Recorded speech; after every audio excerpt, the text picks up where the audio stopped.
Hello, this is Joel Newmeller with the Manitou Springs Creative District's Water Circles project. Today I'm going to be demonstrating a few techniques for geometric fiber weaving that you can integrate into your project. Um, and then afterwards I'm going to give a brief talk about the example circle that I made for the water circle tree in the background and some of the techniques that I use to construct that. Before I begin, though, I'd like to reiterate that fiber arts are by no means the only resource that you can use to construct your hoop. Um, I've chosen to use fiber because it's stuff that we had around the house and it was readily available. We've had artists, though, who have talked about submitting things like glass integrated into their circle or zip ties, or another artist was talking about doing laser cuts. And these are all excellent materials to use when constructing your water circle. And, limiting yourself to fiber is by no means requisite.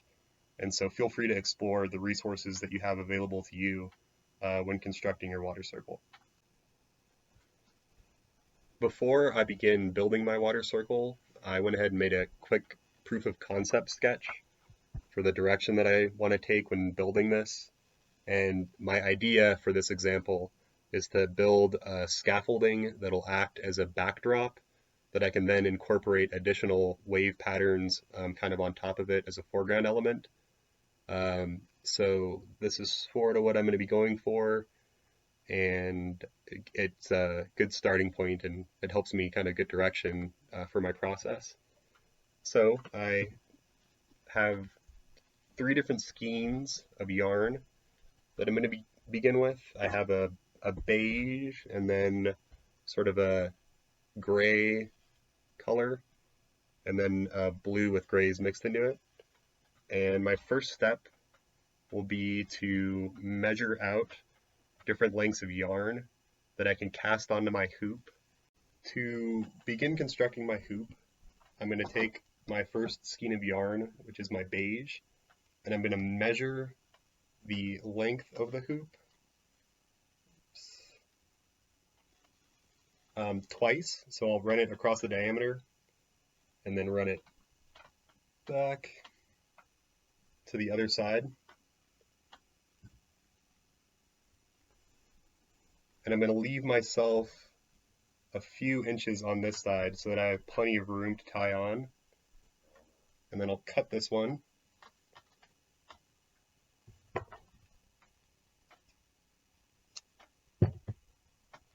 So now I have a piece of string that runs the length of my hoop twice. And I'm going to use it as a template to cut out 6 more beige strings for casting on. So this will be my second one. I'll run it the length.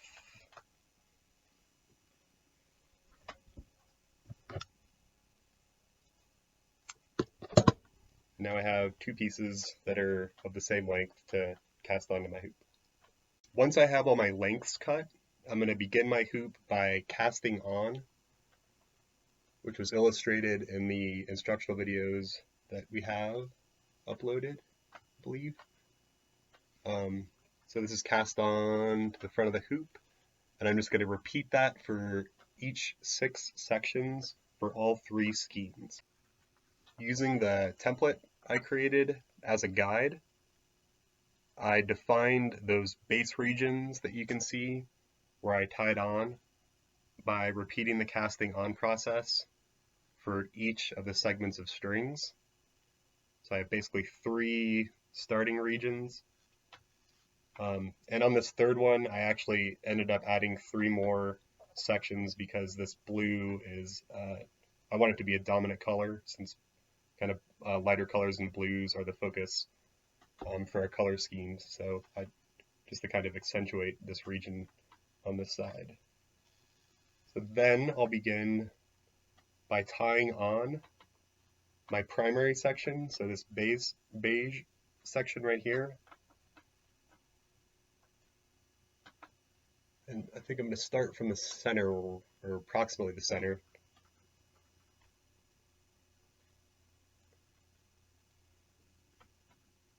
I'm just going to tie on to the bottom of the hoop using a double knot to define the scaffolding for my weaving regions.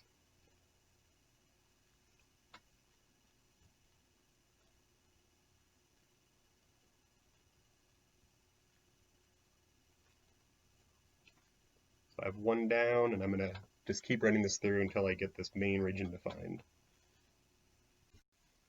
I've finished tying on my beige region, which is what I'm considering my primary region.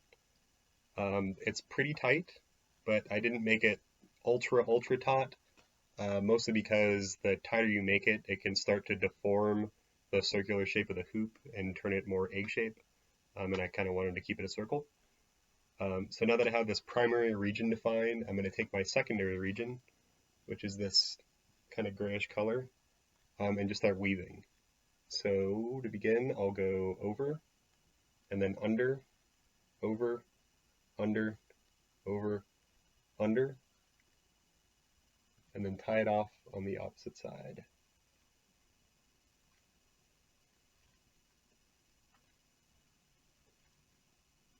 And again, I'm trying to make these taut enough so that the pattern looks, tight and clean, but not to deform the shape of the hoop.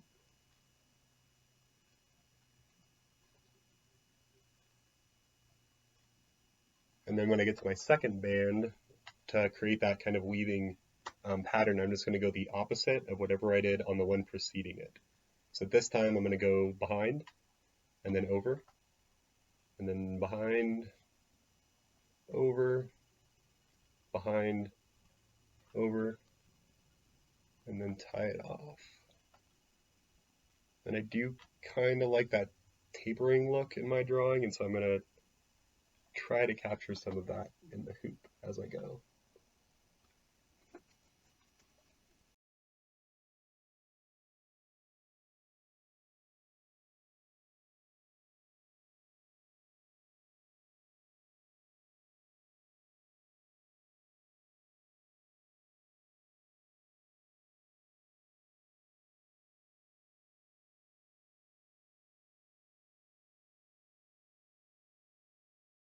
So I have my first two regions tied on, and I'm going to start working on this blue one, the third region. And I want it to divide both of the planes, at least for a portion of it, to kind of build up that lattice. And I think for weaving this, I'm going to flip it in this direction. And it's just going to be the exact same process with the blue. So I'm going to try to catch the top, or I guess now that it's inverted, it would be the bottom of the beige section kind of high, and then kind of cross it over into the brownish grayish section. So same technique. So over, under, over, under, over, under, and then when I get to the section, I'm just going to do the opposite of whatever I did on that one. So over, under, over,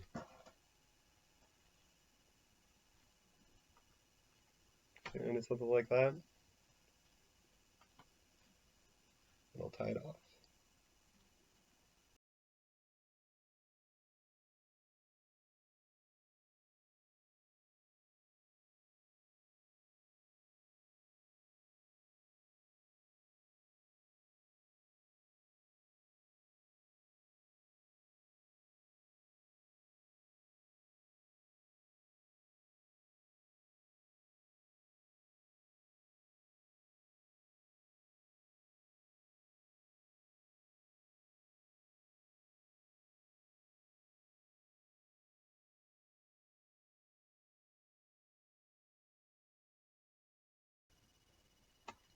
Okay, so now I have these three regions. This one kind of got out of whack a little bit.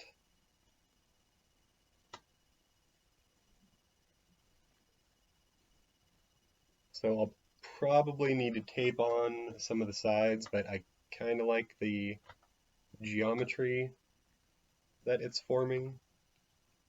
It's kind of some basic linear pattern work. But now I'm going to use this region that I built up as kind of a scaffolding layer, and I'm going to weave some waves into the pattern for the water circle element of my project. So I've taken down my tree water circle just so you can kind of see the contrast a little bit better. And my next phase will be to create the water pattern. I kind of need to decide what side I'm going to use as up. I actually kind of like that. So I'll probably leave it in this orientation. And then I have this kind of almost aqua, it's kind of a darker string that I'm going to use to weave small sections at the intersection to create a wave. To begin my wave, I cut out 6 sections of that light blue string that I was showing you, and I wrapped it so that it was 4 string widths thick to kind of help build up the gauge as I tie on my waves. And I'm going to just find a good starting point to tie around to create the crests of the wave. And I think somewhere in this area looks good to me. So I'm going to start by casting on around both strings at the intersection.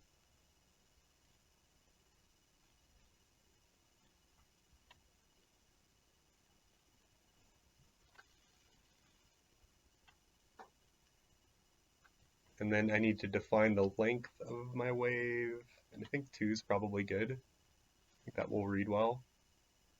So at each point where I cross, I'm going to go ahead and tie it on just so it doesn't shift.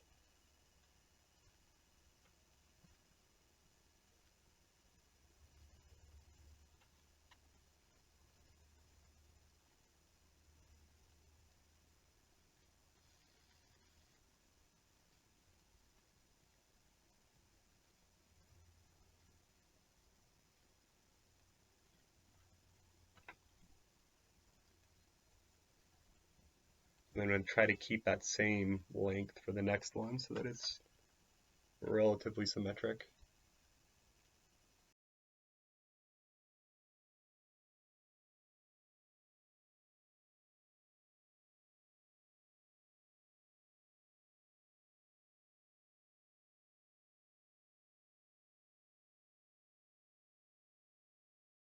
I've reached the end of my first waveform, and so I'm going to recapitulate that same shape in the next one so that it kind of builds up that sort of wave pattern.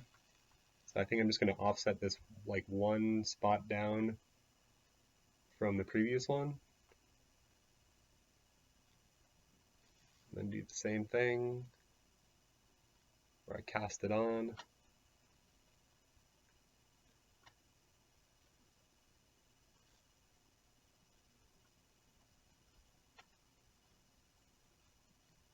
And then bring it back around. Find a spot that's close to parallel the first one. I think that looks pretty good.